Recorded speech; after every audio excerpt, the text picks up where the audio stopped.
So, hi, John. We're Dick Price and Sharon Kyle from LA Progressive. We've produced LA Progressive Social Justice Magazine for 13 years. And we're so glad that you're willing to sit still for an interview. My By way of pleasure to do it. Thanks for the invitation. Great. So by way of introduction, for people who aren't totally familiar with your story, for 14 years, you served as a CIA analyst and case officer, which included leading the team that captured Al-Qaeda's Abu Zubaydah in Pakistan in 2002. But then in 2007, 3 years after you resigned, you became the first CIA officer to publicly acknowledge that the CIA used torture, and its use was official policy under the George W. Bush administration. 5 years later, in 2012, the Obama administration filed espionage charges against you. You eventually pled guilty to violating the Intelligence Identities Protection Act by confirming the name of an officer involved in the infamous CIA rendition program. Sentenced to 30 months in prison, you were released in 2015 after serving almost 2 years. And you've written several books about your various experiences, all with great titles: The Reluctant Spy, My Secret Life in the CIA's War on Terror, The Convenient Terrorist, Abu Zubaydah, and The Weird Wonderland of America's Secret Wars, and Doing Time Like a Spy, How the CIA Taught Me to Survive and Thrive in Prison. And then Sharon, a little bit later, wants to drill into your prison experiences. You also wrote a series of letters entitled Letters from Loretto, written from the prison in Pennsylvania.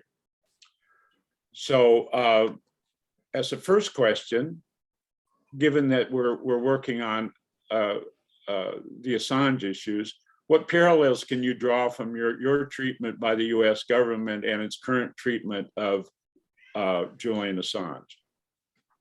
I think that the US government, specifically the Justice Department, has learned lessons from a string of whistleblowers, and they're not good lessons. You know, one of the very first whistleblowers post Dan Ellsberg that the CIA and the Justice Department went after was Tom Drake from NSA, and they charged Tom with 9 felonies, including 7 counts of espionage. That case completely fell apart, and they had to drop every one of those felony charges. They began charging other whistleblowers. In fact, just during the Obama administration, there were 8 of us that were charged under the Espionage Act. And each one of those cases got a little stronger because the Justice Department learned from its previous mistakes, and it learned a lot from the Drake case. So when it got, for example, to Reality Winner, who was an NSA whistleblower and who was accused of leaking 1 page of paper, a classified analysis on Russian involvement with the Trump campaign. She got 5.25 years for leaking that 1 page of paper. Terry Albury, an FBI agent in Minneapolis, Minnesota, leaked a barely classified memo saying that there was systemic racism in the FBI's hiring and promotion process, and got 3.5 years in prison for that. Now, this law, the Espionage Act, was written in 1917 to combat German saboteurs during the First World War. It's never been meaningfully updated, and it was meant to go after spies, real spies, spies who steal secrets for foreign countries. It was never meant to be an iron fist against journalists and against whistleblowers, and that's where Julian comes in. This is the first time, at least in the last 75 years, that the US government has gone after a journalist, a decorated journalist in this case, using the Espionage Act. But not just the Espionage Act. They've enlisted the help of allies like the UK and Ecuador, and we learned recently Spain, to spy on him, to keep him in what was essentially solitary confinement in a situation that Niels Melzer, the UN Special Rapporteur on Torture, calls torture. And so what the Justice Department did to us whistleblowers, they've done in spades to Julian Assange, and they've coupled that with especially harsh treatment. So what do you think the consequences is for the public's right to know and journalism? Is this throwing a wet blanket, or, I mean, it seems to be intended to scare the bejesus out of potential whistleblowers and in the case of James Risen, journalists who might talk to them? Yeah, a CIA officer told Scott Shane of the New York Times after my incarceration that the point wasn't to convict me of a crime. It wasn't even to incarcerate me.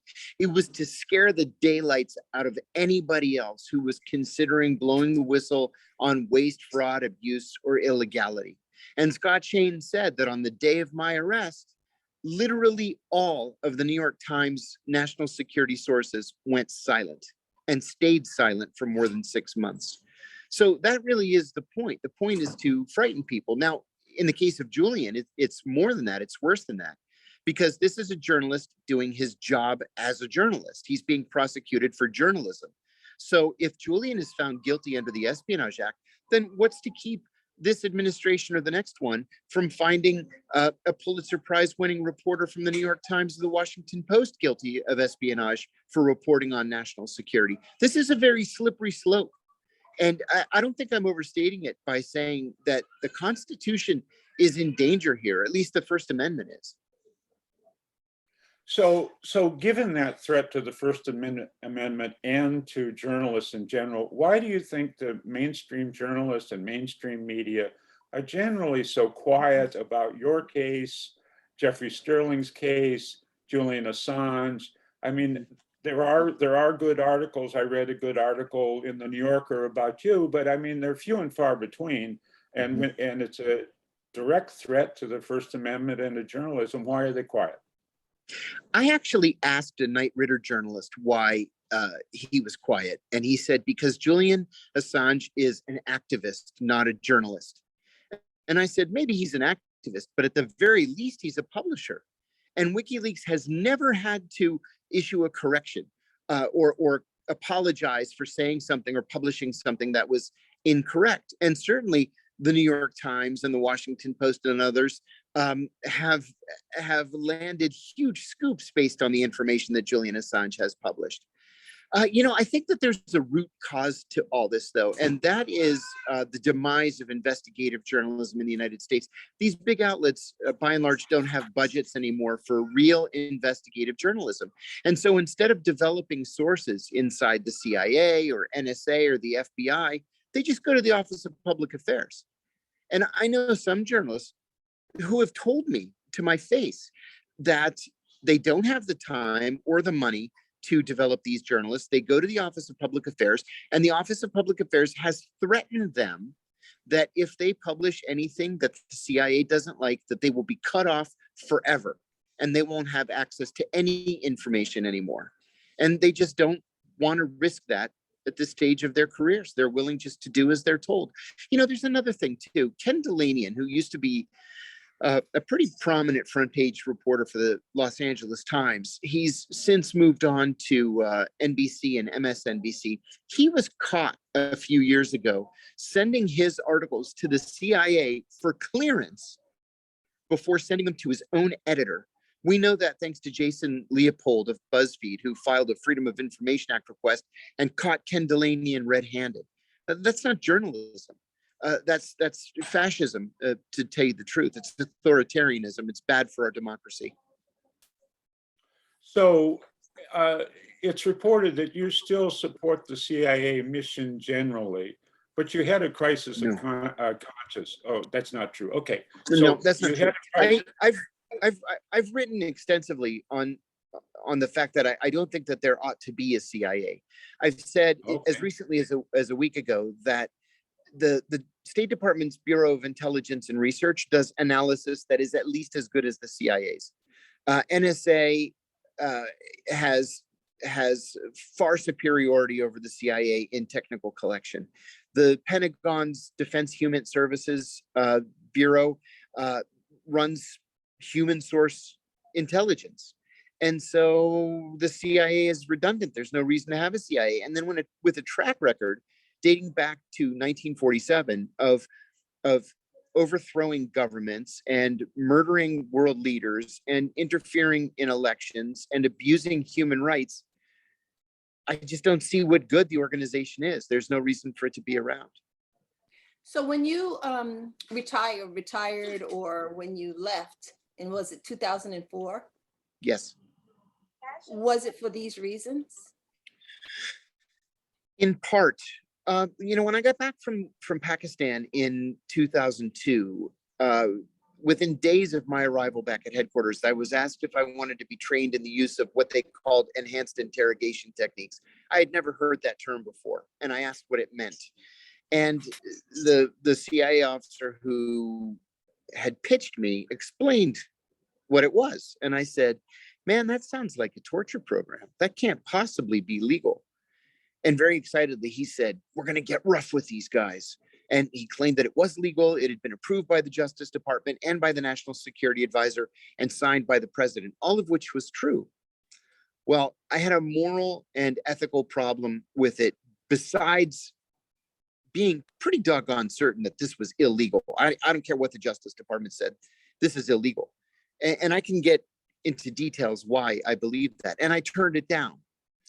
Well, that caused me to have to gain a nickname, the human rights guy. And I kind of chuckled the first time I heard it. And my boss pulled me aside and he said, buddy, that's not a compliment. And then I got passed over for promotion.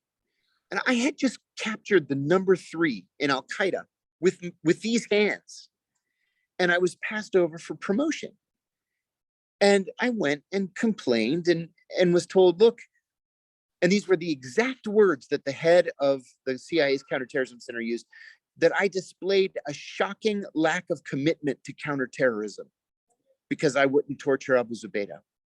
Now, I like to think I'm a student of history, right? I have a deep interest in it. I read constantly.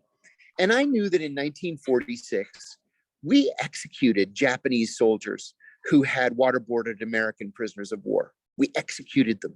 That was a death penalty offense. In January of 1968, the Washington Post ran a front page photograph of an American soldier waterboarding a North Vietnamese prisoner. The day that picture ran in the Post, Robert McNamara, the infamous Secretary of Defense, ordered an investigation. The soldier was arrested. He was convicted of torture and sentenced to 20 years at Leavenworth. Well, the law never changed. We changed. So why was this a death penalty offense in 1946 and worthy of 20 years in prison in 1968? But then in 2002, no, it's perfectly fine. You can do whatever you want. Well, that's not the way the government works. We're supposed to be a nation ruled by law, a nation governed by the rule of law. And so if you want to torture people, then you're going to have to pass the law saying that it's okay to torture people, because as things stand now, torture is illegal. And indeed, if someone at the Justice Department wanted to pursue it, you can be sentenced to death for it. That was my objection. One point, and then I'll turn it to you. So interestingly, yesterday we saw a play called Our Man in Santiago, a delightful play, but it's about the assassination of Salvador Allende. Mm-hmm. So Sharon has some questions. You bet. Yeah, my questions are going to be centered around your prison experience. But first I want to ask you, so your parents immigrated here from Greece? My grandparents did. Grandparents did. Yep. Okay, and you were raised in Sharon, Pennsylvania? Yeah, I was born in Sharon and raised in nearby Newcastle, Pennsylvania. So I'm wondering, with being second generation American and coming from the area of the country that you came from, has your sense of America and our various systems changed in the past? Oh. Wow, yes. Capital Y, capital E, capital S. Western Pennsylvania it's blue dog country. everybody's registered Democrat, and they're all very conservative, pro-labor, pro-life, pro-gun. It was very heavily Amish country. So I grew up out in the sticks. And my grandparents were so grateful to be in this country and instilled in us such a sense of gratefulness that I only considered public service. I didn't even consider going into, business or banking or whatever. I don't even know what I would do outside of public service. And then when this position at the CIA presented itself, the CIA pitched me. I didn't apply to the CIA. I saw it as a way to serve my country and a way to see the world, which I really, really wanted to do. And I sought out a friend of a friend. I had a friend in grad school whose boyfriend worked for the CIA. And she set up a dinner for us because I had questions about human rights, to tell you the truth. And so we had dinner in DC one night, and he assured me that things had changed with the church commission. Those changes had stuck. Those bad old days were behind us. Blah, blah, blah. You're going to have a great experience there. And I thought, okay. And I was naive. I was 23 years old. And so I accepted the job. And then Bill Clinton became president. And sure enough, the agency initiated something called a cull, where they went through the files of literally every source who had been recruited. And if any source had a problem with human rights in his or her background, they were fired. We use the word terminated, but people are going to make too much of that. They were just fired and told that we just can't work with them anymore. Fully 1/3 of the CIA's recruited assets were fired in that call. And I remember saying to a colleague, wow, Bill Clinton is serious about human rights. I got to tell you how happy I am about this. I think I really made the right decision here. And that held until September 11th, 2001. And things not just changed, but changed to the point where we crossed a Rubicon. And there's no going back.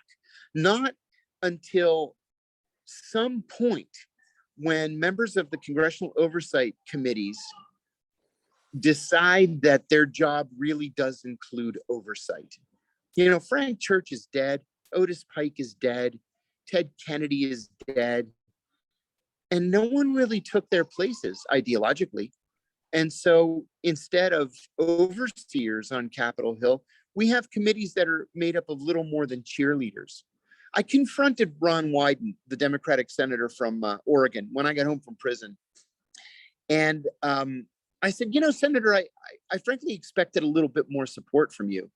And he got very angry. And he said, look, it takes all of my energy just to not lose my security clearance. And I thought, wow, so that's what it's about. They even control Ron Wyden. All they have to do is threaten him. Say something we don't like, and we're going to take your security clearance. And how in the world are you going to serve on the oversight committee without a security clearance?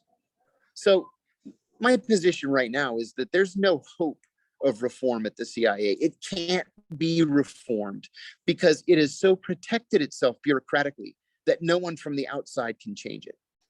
Interesting. So your time in prison clearly, based on my readings of your letters, gave you a deeper understanding of the so-called U.S. correctional system. Right. For those who haven't read any of your letters, do you want to talk about, well, for example, your last letter where you list 19 different things that you won't miss about being in prison. And I thought it was somewhat striking that of those 19, it seemed to me that every single one of them had to do with staff, with the exception of maybe the pedophiles. Yeah, I don't miss the pedophiles. But yeah, one of the things that I learned very, very quickly was the problem in prison and the danger in prison is from staff.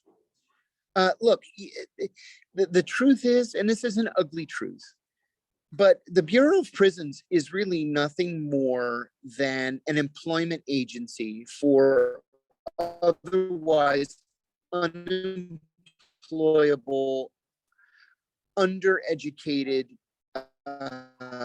white guys. Yes. These prisons are in a place where the nearest town is. This is oftentimes the only employer in town. And if you're somebody who has gotten out of the military and got thrown out of the police academy or just couldn't cut it in the police academy, where else are you going to work? Where else are you going to work where the only qualifications are a GED and no felony convictions? That's literally the only qualifications to be a prison guard in the Federal Bureau of Prisons. Seriously, a GED and no felony convictions. And then, you give people a badge and a stick and you've created a monster. That was one thing that I learned very, very quickly. Another thing, everybody knows this joke that, everybody in prison is innocent, right? I was shocked at the number of people that I would have concluded were innocent, or people who were guilty of some minor crime and then drew draconian sentences. For example, I had been in prison about a year, and a new prisoner showed up in the visitor room. And the only reason I noticed him was that he was covered in tattoos from his neck to his toes, his hands, even the palms of his hands, completely, totally covered in tattoos. He turned out to be a very nice guy. And he was from right there in the area. He was born and raised within 20 miles of the prison. And every single weekend, his wife would come with their 4 daughters, little girls, like between 5 and 12. And they loved their dad, and they would take turns sitting on his lap. And he was so kind to them and sweet to them. So finally, one day I went up to him and introduced myself. And in the course of the conversation, I asked him, "Do you mind if I ask you what you're in for?" And he said, "Yeah, I got caught taking a carload of weed from Pennsylvania to Ohio." He ran a heating and air conditioning business that he had built himself. It wasn't doing well. Most of the houses in Pennsylvania don't have air conditioning. It's not hot enough. And so he thought he'd make some extra money by taking a little bit of weed across the state line. Well, that's a federal crime, and it's transportation. They gave him 20 years in prison. 20 years. So not only does he have the obvious cost of not watching his girls grow up, they're all going to be married and gone by the time he gets out of prison. But the government's actions put 12 people out of work. He employed 12 people. And I had to ask rhetorically, is society better off with him locked up in a cage? Are we safer as a country with him in a cage? It just doesn't make any sense to me. Now, the pedophiles, I understand, the pedophiles are dangerous, right? And I met, a serial killer. I met a contract killer. There are a lot of bad, dangerous people who need to be in prison. But people in on drug sentences? I mean, I know it would be a mammoth undertaking, but honestly, I feel like every single person in America who is in prison on a drug charge should have a sentence review, because this is ridiculous. I'll fall back on these very well-known statistics that the Washington Post published. We have 5% of the world's population here in the United States, and we have 25% of the world's prison population, and there is no justification for that whatsoever. I did my own little study for a piece that I wrote a couple of years ago, and I found that Congress creates 50 new crimes every year, not laws. They don't pass 50 new laws. They create 50 new felonies every single year. They've done this for the last 20 years, where a year ago, there was some action that was perfectly legal, that this year is a felony. That is 1,000 new felonies in the last 20 years. This is inexcusable. inexcusable. We can't continue living like this. It's not temporary. Absolutely. Wow. So the letters that you wrote were so open and honest. Did you, I mean, based on knowing Thank you. that your letters were read, you know, by the staff, did you fear retribution? I mean, They you're didn't so dare. brave. Thank you. You know, it all started as an accident. One of my attorneys, Jessalyn Radak, the day that I left for prison, she said to me, look, when you get on your feet and you feel comfortable, send me a letter and I'll circulate it among, there were like 600 people that had signed up for a mailing list that just wanted to know how I was doing. So I said, okay.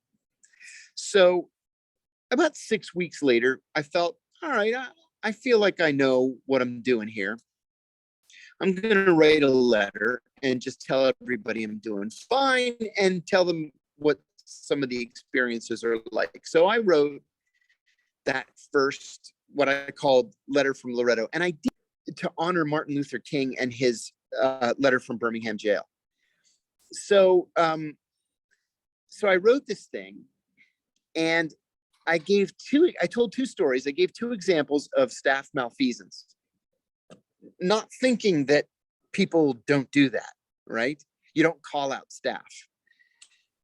So I called them out and I sent it to Jessalyn and she put it on the mailing list, but I didn't know that Jessalyn was friends with Ariana Huffington.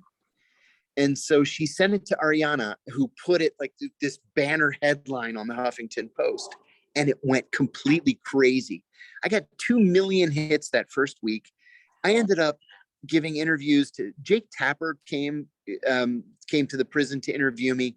And I gave an interview to Playboy and NPR and the Atlantic Monthly. And oh my God, I can't even remember, but it went everywhere. All the the 4 broadcast networks, CNN, Fox, and MSNBC, it just went everywhere.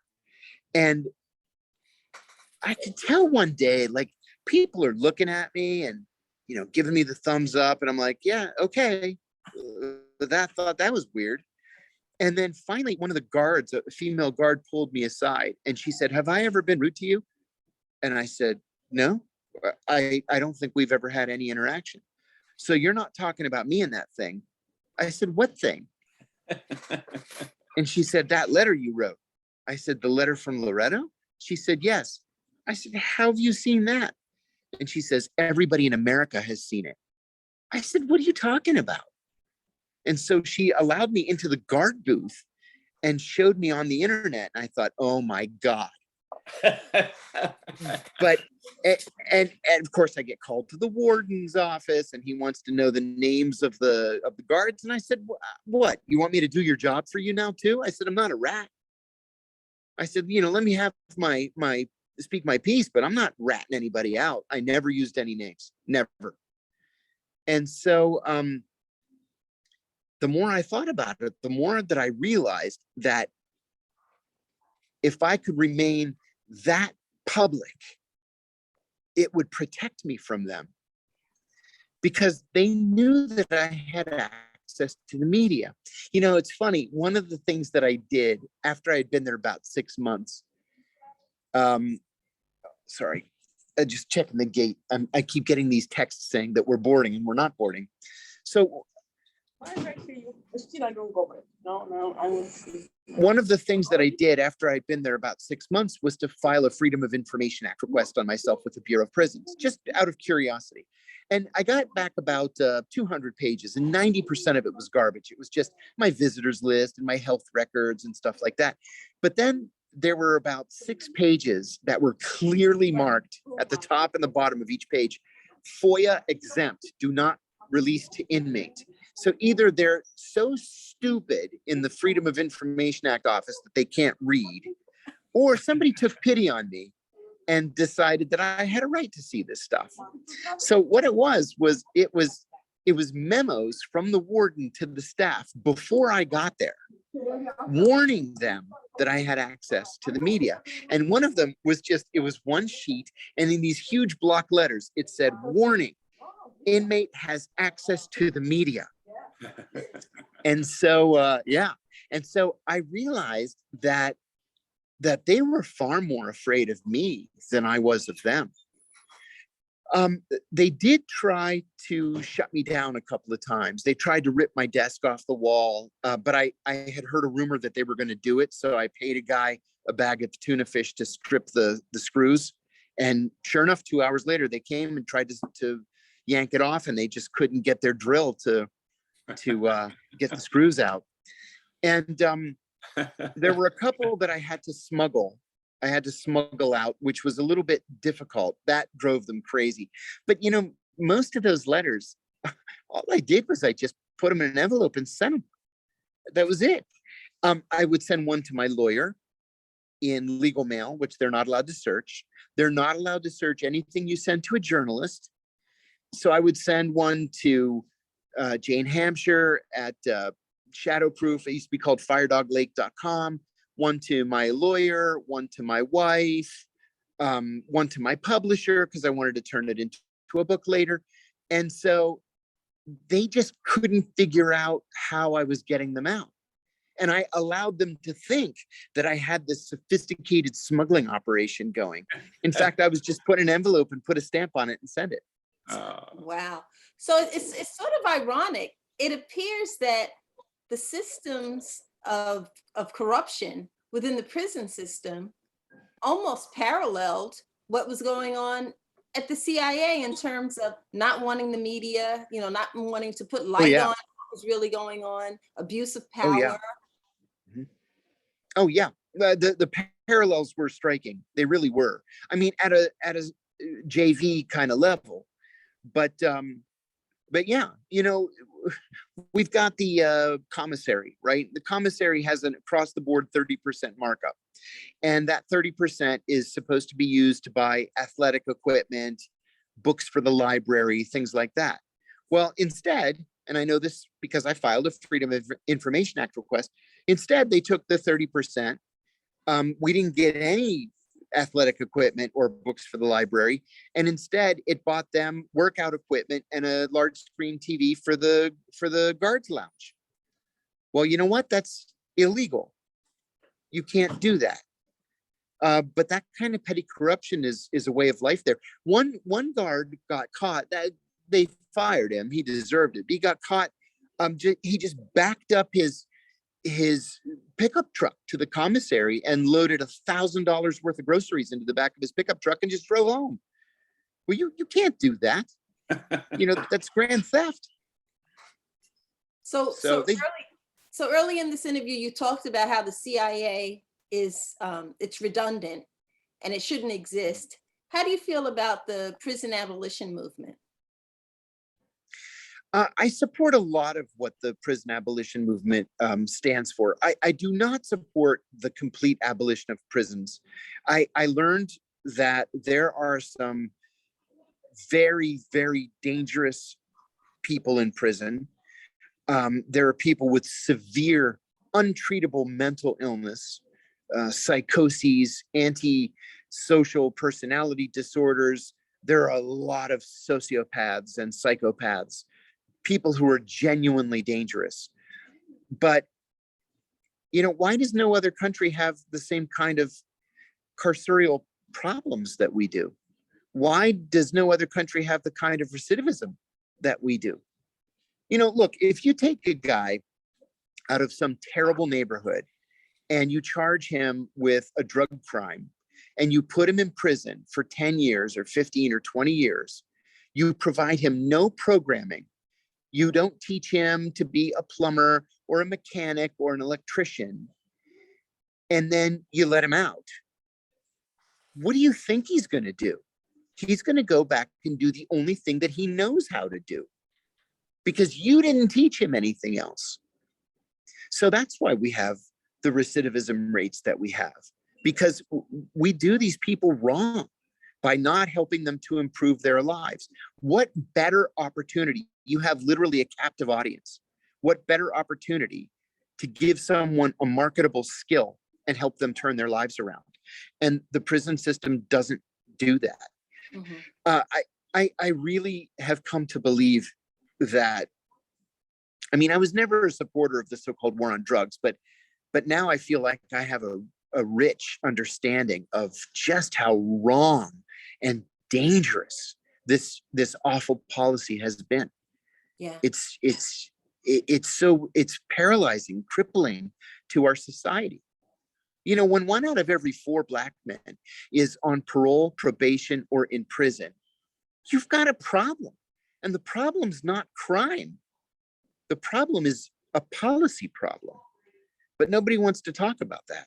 Right, because those people have been labeled disregardable. Sort of Yes, like what's happened to Julian. exactly. And what happened to you when you were given the label of the human rights person? Mhm. First you're labeled, and Yeah. then it's okay to just do whatever to you. Mhm. Yep. Isn't that the truth? There was a guy that I was there with. I was warned about him in advance. He was very dangerous, and he was a serial killer. The story was that he had killed 14 women. He was a long distance truck driver, and he was killing prostitutes at truck stops along his route. This was in the 1970s, before the use of DNA. And so he picked up a 16-year-old prostitute and raped her and strangled her and threw her into a ditch on the side of the road, thinking that she was dead, but she wasn't. And she recovered, and she identified him. The police knew that he was the serial killer, but they just couldn't prove it. So they got him on the rape charge, and he got 20 years. He got out after doing the 20 years at a state facility in Colorado. And the cops and the prosecutors were afraid that he was going to start killing people again. So they sort of set him up. They harassed him at home with unannounced visits and inspections of his house, until finally he got so angry that he punched his parole officer. Well, they found a gun in his house. There's a mandatory minimum sentence of 8 years for being a felon with a gun. They got him for assault on a federal officer. He ended up with another 20 years. So even though he was never convicted of any of the murders, 40 years in prison is enough to make people feel safer. He ended up going to a higher security prison because, well, it was because I set him up, to tell you the truth. I was a little bit afraid of this guy. Everybody was afraid of him. For whatever reason that I never understood, he actively sought my approval. He would say, you know, hey, John, I saved you a seat in the TV room to watch the game today. Okay, thanks, Truck. Hey, John, there's a new classic rock station at 1610 a.m. Appreciate it, Truck. Well, one day, there was a guy that had been giving me problems. He was a contract killer, and was doing 20 to life for murdering a businessman in Pittsburgh. And so this guy wanted to move into my room, and I said I was uncomfortable with this crime. I said, I don't want any pedophiles in my room, and I don't want any contract killers. So tough. So, you know, the guards would at least let us have a vote if somebody wanted to move into our cell. So we voted no. And he was furious. Well, one day I got called to the lieutenant's office because NPR had requested an interview, and I had to go down and sign a waiver allowing the interview. And I'm sitting next to Truck in the TV room, and this contract killer, he's standing like 3 feet away from me. I'm right behind him, and he just didn't see me.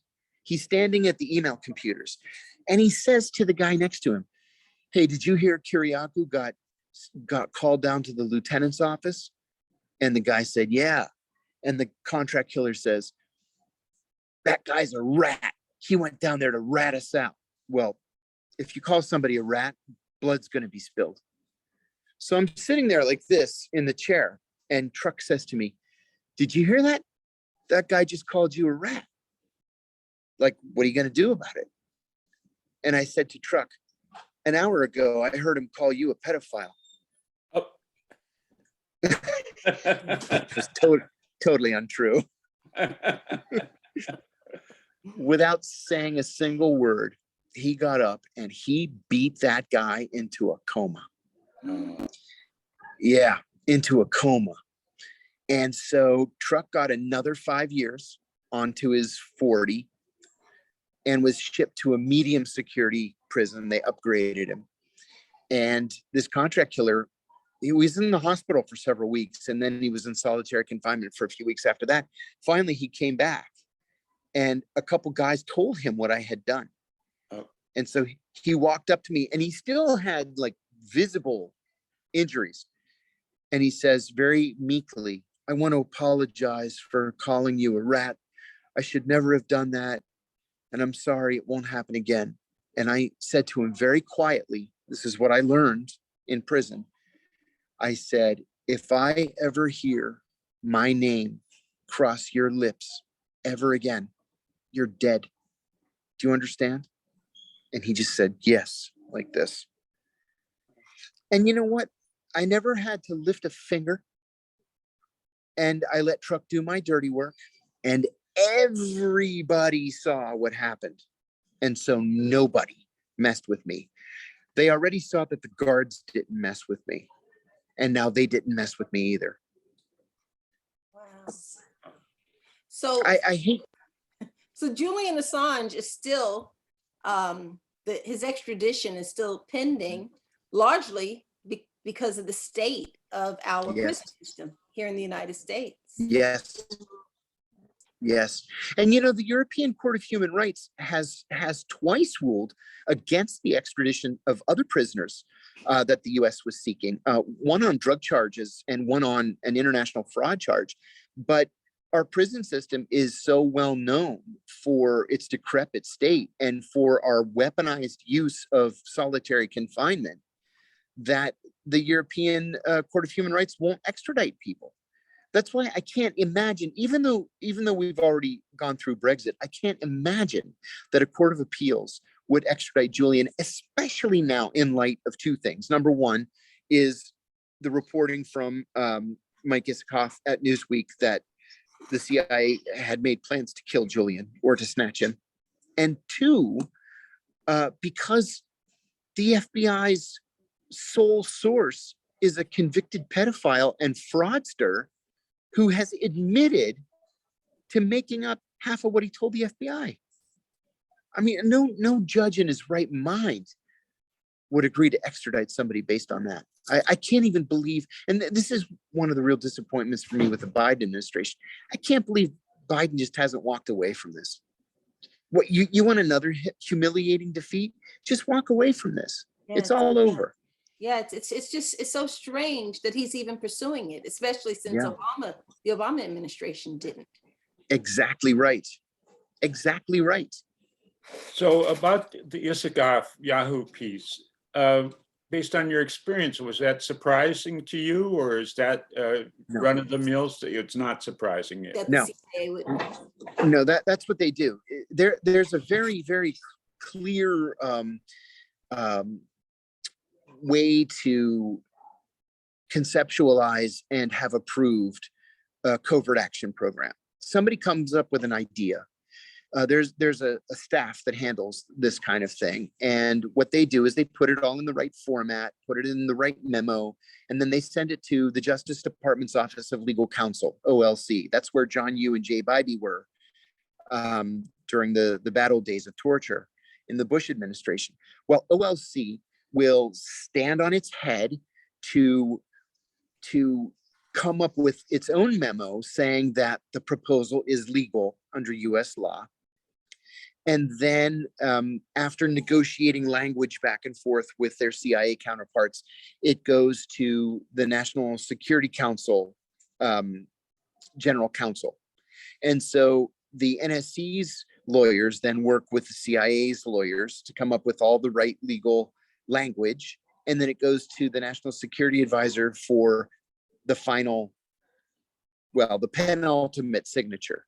If the National Security Advisor signs it, then it goes to the president in the form of a presidential finding, which is a different template, and then the president signs the finding. So this is where it broke down. And I'm surprised this has not been generally reported, but to me, this is the important part. It made its way through OLC. It made its way through all the lawyers, but it never made its way to the president because Donald Trump never had a chance to sign it, which tells me that H.R. McMaster said, "Are you people insane? We're not going to do this." And he killed it. That's why Julian's still alive today, because at least one person in the Trump White House hadn't lost his marbles yet and put an end to it. To me, that's the real story. So, last question from me. At great risk to yourself and loss of business opportunities and end of a career, I mean, you took a stand. Do you think you and other whistleblowers have taken stands? Do you think it has changed anything about the policies, or if the CIA is just chugging along with the same old programs it's done for 60 years?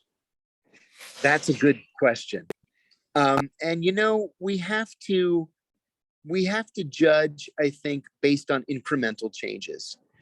At first glance, I would say, I hate to admit, but we really haven't affected much change. But that wouldn't really be true. First of all, I was greatly, greatly heartened in December 2013 when Ed Snowden told the New York Times that Tom Drake and I inspired him to go public with his revelations. We're traveling to New York, JFK on North Flight 5776. Just a few more minutes, we're going to start our boarding process. We're going to board soon. Sorry. Wear a mask as you walk through the boarding door as well as throughout your travels with us. Once we begin, we'll start with passengers needing extra time or assistance, after which we'll invite our U.S. active duty military with ID, followed by our first class Diamond Elite 360 members. Sorry, one second. Then on to our Comfort Plus, our Sky Priority, our main cabin 1, 2, 3, and finally our basic economy. You're allowed one carry-on and one personal item. Any more than 2 items, we ask that you please consolidate. Otherwise, we'll have to check the remainder beyond that number to your final destination. We're in need of about 15 to 20 passengers to check your bag to your final destination.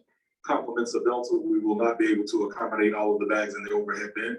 So if you're willing to do so, please see me at this time with your bag along with your boarding pass. We'll check your bag. I would talk over him, but I'm afraid it would wreck your recording. If we don't get enough volunteers, we'll have to mandatorily check toward the end of boarding. Thank you for your attention. Okay. But Ed Snowden told the New York Times in December of 2013 that Tom Drake and I had inspired him to go public with his revelations. That in and of itself, to me, was worth it. But even better than that, once he made his revelations, and granted, it's taken several years, public opinion has turned to the point where many Americans object to being spied upon by government agencies. And little by little, members of Congress are coming around to voting the right way on some of these Patriot Act provisions. So we're not there yet, and it's very, very slow, but we're getting there. And to me, that's all worth it. In my own case, in the case of the torture program, the benefits were far better. I blew the whistle in 2007. The torture program was finally outlawed in, summer of 2015 with the McCain-Feinstein amendment. And John McCain said on the floor of the Senate that had I not said anything, that the legislation would never have been possible. So it was worth it. Wow. Well, thank you so much. Thank you. Good to meet you both. Yeah. I regret that you had to spend time behind bars. Thank you.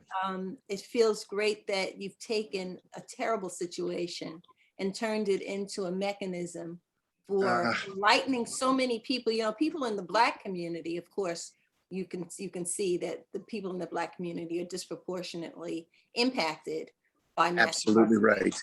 So many, if not most of us, have a deep understanding of it. But yes, America, it has to be changed. It has to be. The whole situation is untenable. yes. You can't lock up everybody. This was fabulous, John. We deeply appreciate it. Thank you. We're going to use The it. pleasure's mine. We're going to use it with our Defend Assange piece, and we're going to also write an article about it here in the coming days. In the LA Progressive. Wonderful. So have a safe Thank you. travels. Safe travels. Thanks to so Greece. much. I appreciate it. so I'll much. talk to you both soon. Alrighty. All righty. Okay, Bye-bye. bye-bye.